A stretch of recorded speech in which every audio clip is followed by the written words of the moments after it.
ಶ್ರೀ ವಾಸವಿ ಕನ್ಯಕಾದೇವಿ ಪುರಾಣ ಅಷ್ಟಮ ಅಧ್ಯಾಯ.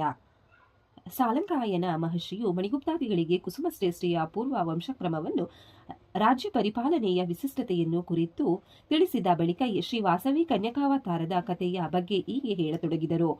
ಪ್ರಿಯಾ ಕುಮಾರರೇ, ಘೋರವಾದ ಕಲಿಯುಗದಲ್ಲಿ ಭಯಂಕರ ಹಿಂಸೆ, ಅಂತ್ಯವಿಲ್ಲದ ಅಧರ್ಮ, ನಿರಂಕುಶತ್ವ, ಸ್ವಾರ್ಥಪರತೆ ಮೊದಲಾದ ದುಷ್ಟಗುಣಗಳು ಭುವಿಯಲ್ಲಿ ಅಪರಿಮಿತವಾಗಿ ಬೆಳೆದು ಹೋಗಿವೆ. ಕ್ರೋಧ ಸಂಭವವರ ಕಪಟಿಗಳು ಆದ ನರಧಾಮರು ಪರರ ಸೊತ್ತುಗಳನ್ನು ಅಪಹರಿಸುತ್ತಿದ್ದಾರೆ, ಪರಸ್ತ್ರೀಯರೊಡನೆ ರಮಿಸುತ್ತಿದ್ದಾರೆ, ಮದ್ಯಪಾನ ಮತ್ತರಾಗಿ ದುಷ್ಟರೋಡಗೂಡಿ ಸಂಚರಿಸುತ್ತಿದ್ದಾರೆ, ಬೇಲಿಯೇ ಎದ್ದು ಹೊಲವನ್ನು ಮೇಯ್ದಂತೆ ರಾಕ್ಷಕರೇ ಭಕ್ಷಕರಾಗುತ್ತಿದ್ದಾರೆ, ಸೇವಕರೇ ತಮ್ಮ ಯಜಮಾನರ ಹತ್ಯೆ ಮಾಡುತ್ತಿದ್ದಾರೆ, ಮಾಯಾ ಮೋಹಿತರಾದ ಪುತ್ರರು ಮಾತಾಪಿತೃಗಳನ್ನು ಬಿಟ್ಟು ದೂರವಾಗುತ್ತಿದ್ದಾರೆ, ಅಣ್ಣ ತಮ್ಮಂದಿರು ಸಿರಿ ಸಂಪತ್ತುಗಳಿಗಾಗಿ ಪರಸ್ಪರ ಕಲಹ ಮಾಡಿಕೊಳ್ಳುತ್ತಾ ವೈರವನ್ನು ಬೆಳೆಸಿಕೊಳ್ಳುತ್ತಿದ್ದಾರೆ, ಧನಬಲ ದರ್ಪಯುಕ್ತರಾದ ಶಾಸಕರು ನಿರಂಕುಶರಾಗಿ ಪ್ರಜಾಶೋಷಕರಾಗಿ ಅವರ ಧನ ಸಂಪದಗಳನ್ನು ಕಸಿದುಕೊಳ್ಳುತ್ತಿದ್ದಾರೆ. ಧರೆಯಲ್ಲಿ ಎಲ್ಲಿ ನೋಡಿದರೂ ರಕ್ತದಹನವೇ ಕಂಡುಬರುತ್ತಿದೆ, ಎಲ್ಲಿ ಕೇಳಿದರೂ ದೀನರ ಆರ್ತನಾದವೇ ಕೇಳಿ ಬರುತ್ತಿದೆ. ವರ್ಣಾಶ್ರಮ ಧರ್ಮಗಳು ಮರೆಯಾಗಿ ಹೋಗುತ್ತಿವೆ, ದುಷ್ಟತ್ವವು ಅದ್ದು ಮೀರುತ್ತಿದೆ, ಶಿಷ್ಟತ್ವಕ್ಕೆ ರಕ್ಷಣೆಯು ಶೋಧನೀಯವಾಗಿದೆ. ಈ ಭಯಂಕರ ಧರ್ಮಗ್ಲಾನಿಯನ್ನು ತ್ರಿಮೂರ್ತಿಗಳು ಗಮನಿಸಿದರು. ದುಷ್ಟ ಶಿಕ್ಷಣಕ್ಕಾಗಿ ಧರ್ಮ ಪ್ರತಿಪಾದನೆಗಾಗಿ ಸಹಾಮಯವು ಹತ್ತಿರವಾಗಿದೆ ಎಂದು ಗ್ರಹಿಸಿದರು. ಆದರೆ ಭುವಿಯಲ್ಲಿ ಮಿತಿಮೀರುತ್ತಿರುವ ಆ ಧರ್ಮವನ್ನು ಕೊನೆಗಳಿಸಿ ಧರ್ಮವನ್ನು ನೆಲೆಗೊಳಿಸಲು ತಕ್ಕ ಮಾರ್ಗವು ತಿಳಿಯದೆ ಲೋಕಪಾಲಕರಾದ ತ್ರಿಮೂರ್ತಿಗಳು ಬಹು ವ್ಯಾಕುಲಚಿತ್ತರಾಗಿ ಆದಿಪರಾಶಕ್ತಿಯನ್ನು ದರ್ಶಿಸಿ ಈ ವಿಧವಾಗಿ ಭಿನ್ನವಿಸಿಕೊಂಡರು. ಹೇ ದೇವಿ, ಭಕ್ತವರ ಪ್ರದಾಯಿನಿ, ನಾವು ಪ್ರತಿ ಯುಗದಲ್ಲಿಯೂ ದುಷ್ಟರನ್ನು ನಾಶಗೊಳಿಸಲು ಶಿಷ್ಟರನ್ನು ರಕ್ಷಿಸಲು ಅವನಿಯಲ್ಲಿ ಅವತರಿಸುತ್ತಿದ್ದೆವು. ಆದರೆ ಘೋರವಾದ ಈ ಕಲಿಯುಗದಲ್ಲಿ ಇಂದು ಸಮಸ್ತ ರಾಜರು ಅಧರ್ಮಪರರಾಗಿ ನಿರಂಕುಶರಾಗಿರುವರು, ಪ್ರಜೆಗಳು ಧರ್ಮಭ್ರಷ್ಟರಾಗಿರುವರು. ಹಿಂದಿನಂತೆ ದುಷ್ಟರನ್ನೆಲ್ಲ ಸಂಹರಿಸ ಹೊರಟರೆ ಈ ಧಾತ್ರಿತಲವೆಲ್ಲ ಸ್ಮಶಾನವಾಗಿ ಬಿಡುವುದು. ಇಂಥ ಸ್ಥಿತಿಯಲ್ಲಿ ಧರ್ಮವನ್ನು ರಕ್ಷಿಸಲು ಸೂಕ್ತ ಮಾರ್ಗ ಕಾಣದೆ ಸ್ವೇಚ್ಛೆಯಿಂದ ತಿರುಗುತ್ತಿರುವ ನಮಗೆ ಸರಿಯಾದ ಮಾರ್ಗವನ್ನು ಉಪದೇಶಿಸು. ತ್ರಿಮೂರ್ತಿಗಳಿಂದ ಹೀಗೆ ಪ್ರಾರ್ಥಿಸಲ್ಪಟ್ಟ ಪರಾಶಕ್ತಿಯು, ಓ ಲೋಕಪಾಲಕರೇ, ವಿಚಾರ ಮಾಡಬೇಡಿ. ಇಂದಿನವರೆಗೂ ಶಿಷ್ಟ ಪರಿಪಾಲನೆಗೆ ದುಷ್ಟ ಸಂಹಾರಕ್ಕೆ ಹಿಂಸಾಯುತ ವಿಧಾನವು ದೈವಾವತಾರಗಳಿಂದ ಅವಲಂಬಿಸಲ್ಪಟ್ಟಿತ್ತು.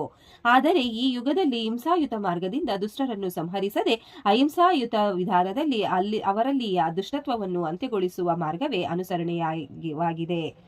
ಅಂದು ನನ್ನ ಶ್ರೇಷ್ಠ ಭಕ್ತನಾದ ಸೋಮದತ್ತನು ಇಂದು ಕುಸುಮಶ್ರೇಷ್ಠಿ ಎಂಬ ಹೆಸರಿನಲ್ಲಿ ಜನಿಸಿ ಧರೆಯನ್ನು ಆಳುತ್ತಿರುವನು.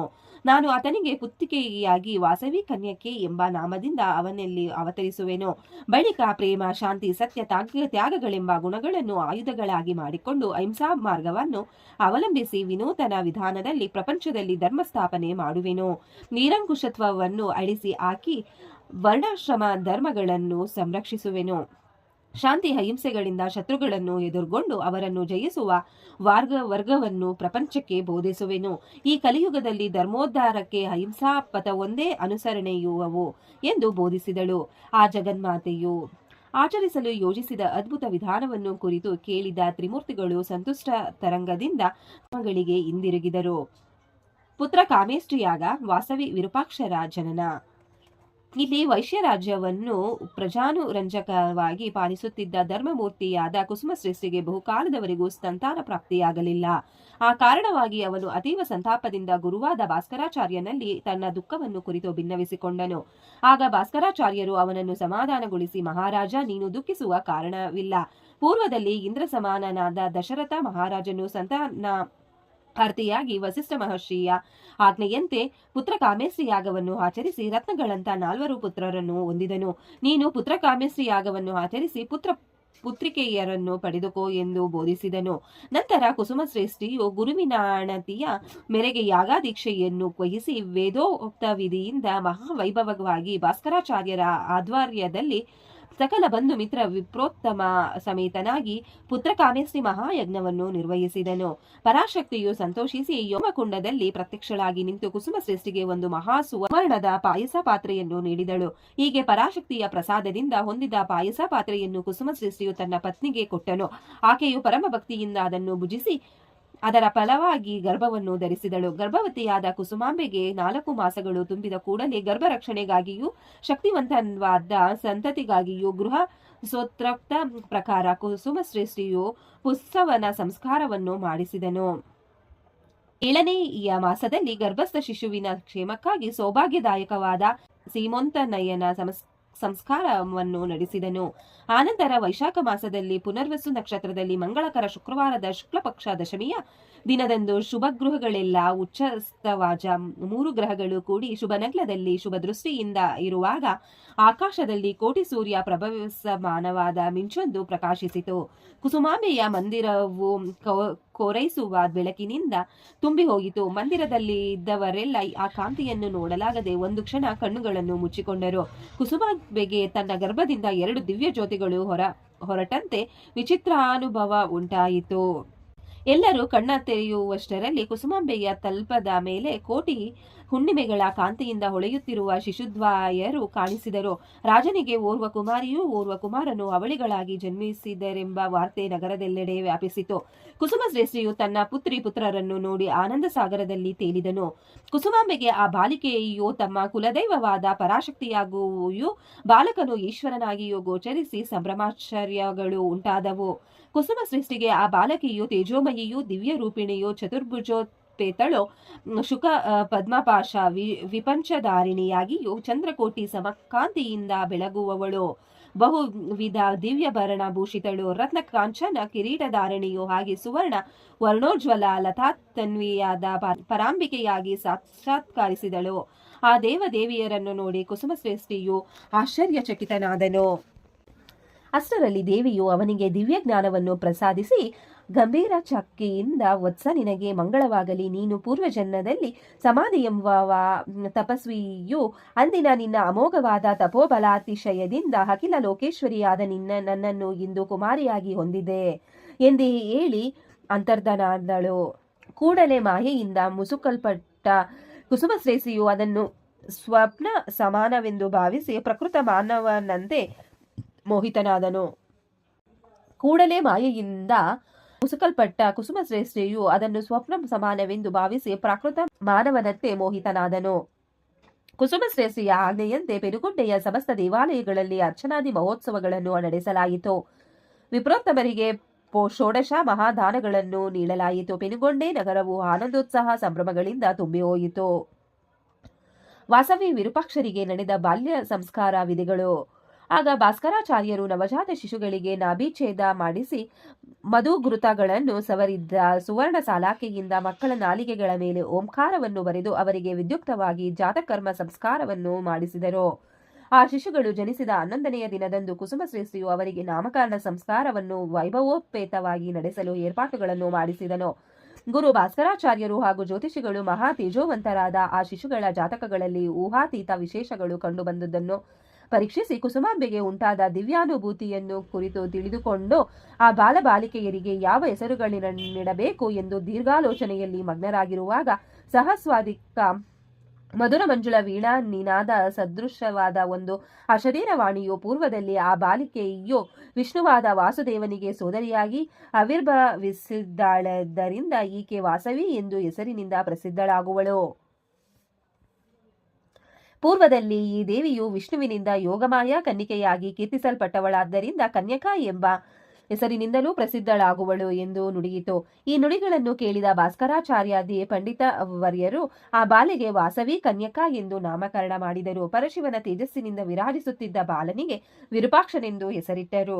ಆ ಶಿಶುಗಳಿರುವರು ದಿನದಿನವೂ ಅಭಿವೃದ್ಧಿ ಹೊಂದುತ್ತಾ ಜನಕರನಿಗೆ ಬಂದು ಬಾಂಧವರಿಗೆ ಪರಮಾನಂದವನ್ನು ಉಂಟು ಮಾಡಿದರು. ಆ ಶಿಶುಗಳು 3 ಮಾಸಗಳು ತುಂಬಿದ ಬಳಿಕ ನಿಷ್ಕ್ರಮಣ ಸಂಸ್ಕಾರವನ್ನು 7 ಮಾಸಗಳು ತುಂಬಿದ ಬಳಿಕ ಅನ್ನಪ್ರಾಶಾನ ಸಂಸ್ಕಾರವನ್ನು ಕುಸುಮಶ್ರೇಷ್ಠಿಯು ಅಸಮನ ವೈಭವದಿಂದ ಮಾಡಿಸಿದನು. ಅಪರೂಪವಾಗಿ ಹುಟ್ಟಿದ ವಾಸವಿ ವಿರೂಪಾಕ್ಷರಿಗೆ 3 ವರ್ಷಗಳಾದವು. ಆಗ ಕುಸುಮಾರ್ಯ ಪ್ರಭುವು ಅವರಿಗೆ ಕರ್ಣವೇದ ಸಂಸ್ಕಾರವನ್ನು ಮಾಡಿಸಿದನು. ಮುದ್ದು ಮುದ್ದಾಗಿ ಸೌಂದರ್ಯ ರಾಶಿಗಳಾಗಿ ಬಾಲ್ಯ ಲೀಲೆಗಳಿಂದ ವಿರಾಜಿಸುತ್ತಿದ್ದ ವಾಸವಿ ವಿರೂಪಾಕ್ಷರನ್ನು ನೋಡಿದವರೆಲ್ಲರೂ ಹರ್ಷಪುಲಕಾಂಕಿತರಾಗಿ ಹಿರಿಹಿರಿ ಹಿಗ್ಗಿದರು.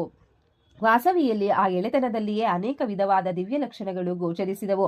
ಆ ಬಾಲಿಕೆಯ ಅದ್ಭುತ ಲೀಲೆಗಳು, ಕ್ರೀಡೆಗಳು ಎಲ್ಲರನ್ನೂ ಆಶ್ಚರ್ಯ ಸಾಗರದಲ್ಲಿ ಮುಳುಗಿಸಿದವು.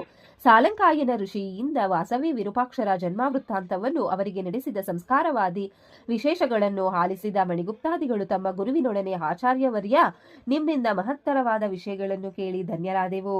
ಎಳೆತನದಲ್ಲಿಯೇ ವಾಸವಿ ಬಾಲೆಯ ಕ್ರೀಡೆಗಳು, ಲೀಲೆಗಳು ಎಲ್ಲರನ್ನೂ ಆಶ್ಚರ್ಯ ಸಾಗರದಲ್ಲಿ ಮುಳುಗಿಸಿದವೆಂದು ಹೇಳಿದರಲ್ಲವೇ? ಆ ವಾಸವಿ ಬಾಲೆಯು ತೋರಿದ ವಿಚಿತ್ರ ಲೀಲೆಗಳು, ಆಕೆಯ ಬಾಲ್ಯ ವಿಶೇಷಗಳು ಎಂತಹವು? ದಯಮಾಡಿ ನಮಗೆ ವಿವರಿಸಿ ಹೇಳಿರಿ ಎಂದು ಪ್ರಾರ್ಥಿಸಿದರು. ಬಾಲವಾಸವಿ ತೋರಿದ ಅದ್ಭುತ ಲೀಲೆಗಳು. ಆಗ ಸಾಲಂಕಾಯನ ಋಷಿ ಅವರಿಗೆ, ಓ ಪುತ್ರರೇ, ನಿಮ್ಮ ಕುತೂಹಲವು ನನಗೆ ಹೆಚ್ಚಿನ ಸಂತೋಷವನ್ನು ಮೂಡಿಸಿದೆ. ವಾಸವಿ ದೇವಿಯ ಬಾಲಲೀಲೆಗಳನ್ನು ಭಕ್ತಿಯುಕ್ತರಾಗಿ ಮನಸ್ಸಿಟ್ಟು ಕೇಳಿ ಎಂದು ಹೀಗೆ ನುಡಿದರು. ಅಪರೂಪವಾಗಿ ಹುಟ್ಟಿದ ವಾಸವಿ ವಿರೂಪಾಕ್ಷರನ್ನು ಕುಸುಮಾಂಬೆ ಕುಸುಮಶ್ರೇಷ್ಠಿಯರು ಮೆರೆಯಿಲ್ಲದ ಮುದ್ದಿನಿಂದ ಬೆಳೆಸುತ್ತಿದ್ದರು. 3 ವರ್ಷ ವಯಸ್ಸಿನ ಬಾಲವಾಸವಿ ಅನ್ನವನ್ನು ತಿನ್ನದೆ ಆಟ ಮಾಡತೊಡಗಿದಳು. ತಾಯಿ ಕುಸುಮಾಂಬೆಯು ಆ ಬಾಲೆಗೆ ಬಗೆ ಬಗೆಯ ಕಥೆಗಳನ್ನು ಹೇಳುತ್ತಾ ಮಧುರವಾದ ಮಾತುಗಳಿಂದ ಅನ್ನವನ್ನು ತಿನ್ನಿಸಲು ಪ್ರಯತ್ನಿಸಿದಳು. ಆದರೆ ಎಷ್ಟು ಪ್ರಯತ್ನಿಸಿದರೂ ವಾಸವಿ ಬಾಲೆಯು ಬಾಯಿ ತೆಗೆಯದಿದ್ದುದರಿಂದ ಕುಸುಮಾಂಬೆಯು ಬೇಸತ್ತು ಬಾಯಿ ತೆಗೆಯಿ ಎಂದು ಮಗುವನ್ನು ಗಟ್ಟಿಯಾಗಿ ಗದರಿಸಿದಳು. ಬಾಲಿಕೆಯಿಂದ ಬಲವಂತವಾಗಿ ಬಾಯಿಯನ್ನು ತೆರೆಸಿ ನೋಡಿ ಸ್ತಬ್ಧಳಾದಳು. ಬಾಲವಾಸವಿಯ ವದನದಲ್ಲಿ ಕುಸುಮಾಂಬೆಗೆ ಬ್ರಹ್ಮಾಂಡವೆಲ್ಲ ಕಾಣಿಸಿತು. ಸಮಸ್ತ ಜೀವಗಣಗಳು, ಗರುಡೋರಗಗಳು, ಯಕ್ಷರಕ್ಷೋ ಗಣಗಳು, ಖಗಮೃಗಾದಿ ಸಕಲ ಜೀವಿಗಳು, ಸಮಸ್ತ ಗ್ರಹಗೋಳಗಳು, ಗಿರಿ ವನ ಮಹಾಸಾಗರಾದಿಗಳನ್ನುಳ್ಳ ಚರಾಚರ ಸೃಷ್ಟಿಯೆಲ್ಲ ವಾಸವಿಯ ಆ ಚಿಕ್ಕ ಬಾಯಿಯಲ್ಲಿ ಕುಸುಮಾಂಬೆಗೆ ದೃಗೋಚ್ಚರವಾಯಿತು. ಆ ತಾಯಿಗೆ ಆ ಬಾಲಕಿಯು ಆದಿಪರಾಶಕ್ತಿಯಂತೆ ಕಾಣಿಸಿದಳು. ಅನಿರ್ವಚನೀಯವಾದ ಆಶ್ಚರ್ಯ ಸಾಗರದಲ್ಲಿ ಕುಸುಮಾಂಬೆಯು ಮುಳುಗಿ ಹೋದಳು. ಆ ಪ್ರಯತ್ನವಾಗಿ ತನ್ನ ಕರಗಳನ್ನು ಜೋಡಿಸಿ ಆ ಬಾಲೆಗೆ ನಮಸ್ಕರಿಸಿದಳು. ಆಕೆಯ ಕಣ್ಣುಗಳಿಂದ ಅದ್ಭುತಾನಂದ ಪೂರಿತವಾದ ಅಶ್ರುಧಾರೆಯು ಹರಿಯಿತು. ವಾಸವಿ ಬಾಲಕಿಯು ಮುದ್ದಾಗಿ ಮಂದಹಾಸವನ್ನು ಬೀರಿದಳು. ಅಷ್ಟರಲ್ಲಿ ಕುಸುಮಾಂಬೆಯನ್ನು ಮಾಯೆಯು ಆವರಿಸಿತು. ಆಕೆಗೆ ಯಾವುದೋ ಸ್ವಪ್ನವನ್ನು ನೋಡಿ ಎಚ್ಚೆತ್ತುಕೊಂಡಂತೆ ಭಾಸವಾಯಿತು. ಆಕೆಯನ್ನು ಮೋಹದಲ್ಲಿ ಮುಳುಗಿಸಿತು. ಕೂಡಲೇ ಆ ಮುದ್ದು ವಾಸವಿಯನ್ನು ತನ್ನ ಹೃದಯಕ್ಕೆ ಅಪ್ಪಿಕೊಂಡು ವಿಭ್ರಮಚಿತ್ತಳಾದಳು. ಅಷ್ಟರಲ್ಲಿ ಕುಸುಮಶ್ರೇಷ್ಠಿಯು ಗುರು ಭಾಸ್ಕರಾಚಾರ್ಯರೊಡಗೂಡಿ ಅಲ್ಲಿಗೆ ಆಗಮಿಸಿದರು. ಆ ಕುಸುಮಾಂಬೆಯು ನಡೆದ ವೃತ್ತಾಂತವನ್ನು ವರ್ಣಿಸಲು ಆ ವಿಷಯಗಳನ್ನು ಕೇಳಿದವರೆಲ್ಲ ಸಂಭ್ರಮಪಟ್ಟರು. ಮುಗ್ಧತೆಯಿಂದ ನೋಡುತ್ತಿದ್ದ ಯೋಗಮಾನ್ಯ ಕನ್ಯೆಯಾದ ಬಾಲವಾಸವಿಯನ್ನು ವೀಕ್ಷಿಸಿ ಆಕೆಯ ನಿಜತತ್ವ ಮಹತ್ವವನ್ನು ಊಹಿಸಿ ಭಾಸ್ಕರಾಚಾರ್ಯರು ಭಕ್ತಿಪರವಶರಾದರು. ಅದು ಯಾವುದೋ ಗ್ರಹ ಪ್ರಭಾವವೆಂದು ಗ್ರಹಿಸಿದ ಕುಸುಮಶ್ರೇಷ್ಠಿಯು ಉಪಶಾಂತಿ ಕಾರ್ಯಕ್ರಮಗಳನ್ನು ಮಾಡಿಸಲು ಮಂತ್ರಿಗಳಿಗೆ ಆದೇಶಿಸಿದನು. ಸಮಸ್ತ ಸೃಷ್ಟಿಯನ್ನು ತನ್ನಲ್ಲಿಯೇ ಅಡಗಿಸಿಕೊಂಡಿರುವ ವಿಶ್ವಮಾತೆಯಾದ ಆದಿಪರಾಶಕ್ತಿಯು ತಾನೇ ಎಂಬ ರಹಸ್ಯ ತತ್ವವನ್ನು ಎಳೆತನದಲ್ಲಿಯೇ ವಾಸವಿ ಕನ್ಯಕೆಯು ತನ್ನ ತಾಯಿಗೆ ಈ ವಿಧದಲ್ಲಿ ವಿಷಾದವಾಗಿ ಮನಗಾಣಿಸಿದಳು. ಬಾಲವಾಸವಿಯು ತೋರಿದ ಮತ್ತೊಂದು ಮಹತ್ತರ ಲೀಲೆಯನ್ನು ನಿಮಗೆ ವಿವರಿಸುವೆನು, ಸಾವಧಾನದಿಂದ ಕೇಳಿರಿ. ಬಾಲವಾಸವಿಗೆ 5 ವರ್ಷಗಳು ತುಂಬಿದವು. ಒಮ್ಮೆ ಅರ್ಚನೆಗಾಗಿ ರಾಜನ ಪೂಜಾ ಮಂದಿರದಲ್ಲಿ ದೇವಿ ಪೀಠವನ್ನು ಸ್ಥಾಪಿಸಲಾಗಿತ್ತು. ಆ ಪೀಠದಲ್ಲಿ ನಿಲ್ಲಿಸುವುದಕ್ಕಾಗಿ ಕುಸುಮಶ್ರೇಷ್ಠಿಯು ಲಲಿತಾ ದೇವಿಯ ಸುವರ್ಣ ಪ್ರತಿಮೆಯನ್ನು ತಯಾರು ಮಾಡಿಸಿದ್ದನು. ಆ ದಿವ್ಯ ಮಂಗಳ ಪ್ರತಿಮೆಯನ್ನು ಅಲಂಕರಿಸುವುದಕ್ಕಾಗಿ ಸರ್ವಾಭರಣಗಳನ್ನು, ಪುಷ್ಪ ಮಾಲೆಗಳನ್ನು ಮಾಡಿಟ್ಟು ಮಿಕ್ಕ ಏರ್ಪಾಟುಗಳಿಗಾಗಿ ಕುಸುಮಶ್ರೇಷ್ಠಿ ಇಬ್ಬರು ಹೊರಗೆ ಹೋದರು. ಅಷ್ಟರಲ್ಲಿ 5 ವರ್ಷ ವಯಸ್ಸಿನ ಬಾಲವಾಸವಿಯು ಆ ಪೂಜಾ ಮಂದಿರವನ್ನು ಪ್ರವೇಶಿಸಿದಳು. ಆಗ ಮಂದಿರದಲ್ಲಿ ಯಾರೂ ಇರಲಿಲ್ಲ.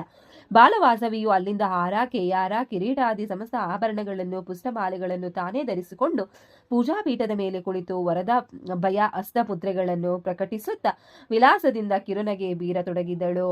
ಅಷ್ಟರಲ್ಲಿ ಲಲಿತಾದೇವಿಯ ವಿಗ್ರಹವನ್ನು ಅಲಂಕರಿಸಿ ಪೂಜಾಪೀಠದ ಮೇಲೆ ಪ್ರತಿಷ್ಠಾಪಿಸಲು, ಶಾಸ್ತ್ರೋಕ್ತವಾಗಿ ಪೂಜಿಸಲು ಮಿಕ್ಕ ಏರ್ಪಾಟುಗಳೊಂದಿಗೆ ಕುಸುಮ ದಂಪತಿಗಳು ಗುರುಗಳೊಡನೆ ಪರಿವಾರದೊಡಗೂಡಿ ಮಂದಿರದೊಳಕ್ಕೆ ಬಂದರು. ಅಲ್ಲಿ ಪೂಜಾಪೀಠದ ಮೇಲೆ ಬಾಲ ತ್ರಿಪುರ ಸುಂದರಿಯಂತೆ ಆಸೀನಳಾಗಿದ್ದ ಬಾಲವಾಸವಿಯನ್ನು ನೋಡಿ ಆಶ್ಚರ್ಯಚಕಿತರಾದರು. ರಾಜ ದಂಪತಿಗಳು ಅಪಚಾರವಾಗಿ ಬಿಟ್ಟಿತೆಂದು ಭೀತರಾದರು. ಅಷ್ಟರಲ್ಲಿ ಆ ವಾಸವಿ ಬಾಲಕೆಯು ಮಹಾಲಕ್ಷ್ಮಿಯಂತೆ, ಮಹಾ ಸರಸ್ವತಿಯಂತೆ, ಮಹಾಕಾಳಿಯಂತೆ ಗೋಚರಿಸಿದಳು.